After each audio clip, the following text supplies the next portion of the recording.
Hey, welcome to Eidolon. This is Natalie. And this is Jeremy. And this is a podcast about the paranormal, futurism, science fiction, philosophy, basically whatever we want to talk about. But today we're going to be talking about the paranormal. On the topic of poltergeists, there was one case in, I think, San Pedro, where this family's living in, I guess, some suburban house, typical suburban house, and weird stuff starts to happen, stuff starts moving around, they feel like there's some kind of malevolent force, things like that. So they call a few paranormal investigators over, and one of the strangest things that starts to happen is they go into the attic, and the camera guy, his camera actually, he at least he claims that the thing got pulled out of his hand and thrown apart across the attic. And they go up to the attic, and you can actually see some of the other recordings of, the camera actually is, just there's one half of it on one side and another half of it on the other side. And then you think, well, unless there's three things that could have happened. He either did that intentionally, as a prank or whatever, or something pulled that apart, because if you drop a camera, it doesn't go flying across the attic like that, Mm-hmm. So weird stuff like that started to occur, but one of the stranger things, this is the most bizarre part. They started finding this weird substance, and this is kind of common with poltergeists, at least finding like a weird liquid all around the house, strange smells, things like that. But they took the substance. Liquid? Yeah, like actual just like puddles of bizarre liquid. They didn't even know what it was. So they took a sample of it, and they brought it to a laboratory, and the lab actually said that the stuff was male blood plasma, like human male blood plasma. And I just thought that was the strangest thing I've ever heard. Oh, wow, plasma. That's it's not even blood. That's the thing you just come across. Yeah. But that was the most bizarre part. I mean, there was another weird physical attack, but the blood plasma. I mean, how do you fake that? Why do you? I mean, there actually is recordings of it. Almost comes off some of the areas, like it was dripping off the, I guess the hutch or something.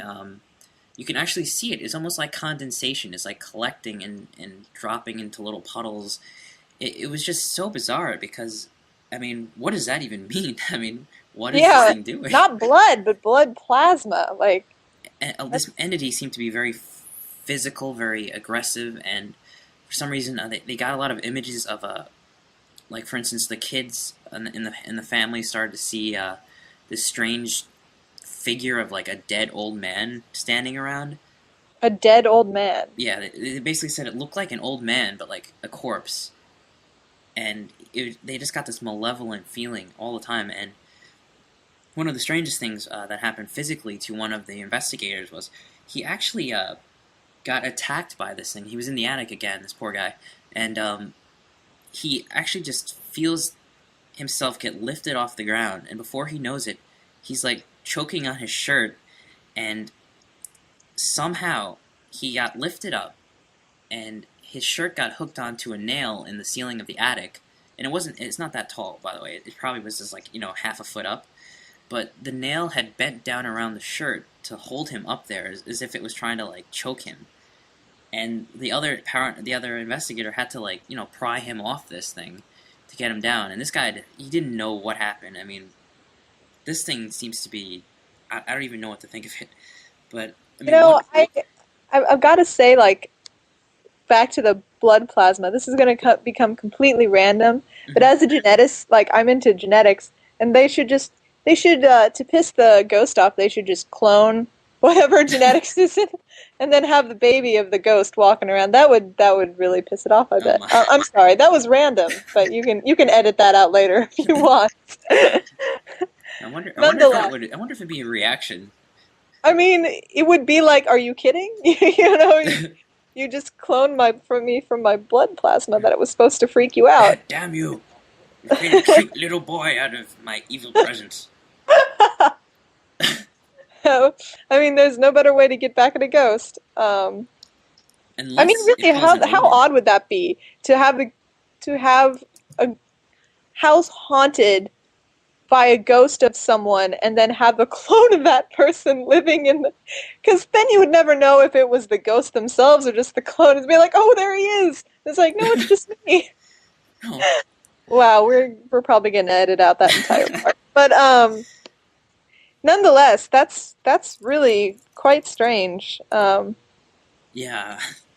I mean, that's the weird thing. This also... Have you ever heard of the movie The Entity? No.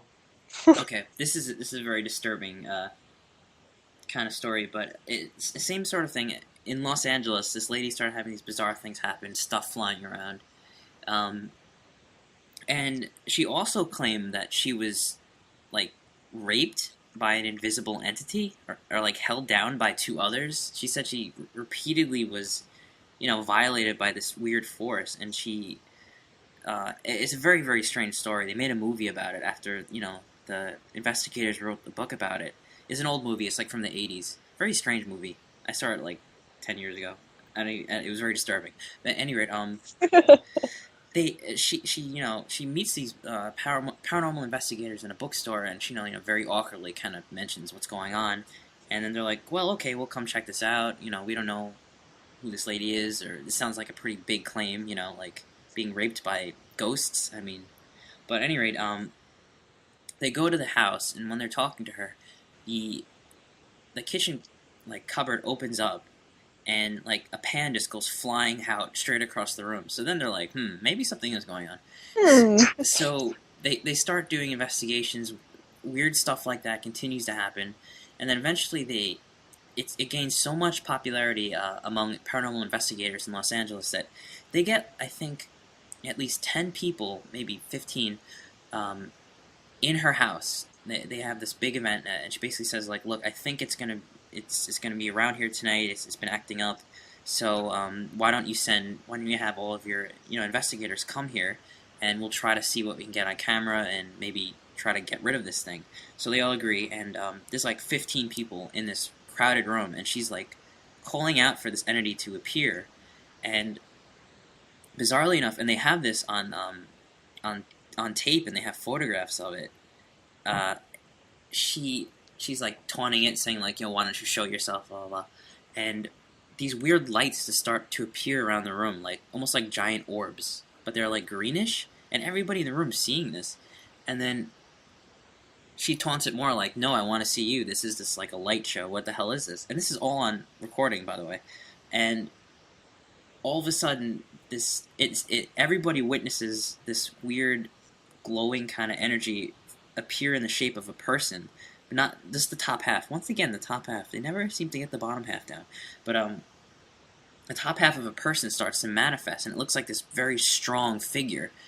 And then somebody shouts out, show yourself completely, and then it just, there's a weird pop in the room, and it disappears. And in the tapes, in the video later, you can see these bizarre, lights flinging around the room, and all the different photographers that were there, there's 15 people, all have this, and they're all witnesses to this event, and I don't know what to think of this, but it reminded me of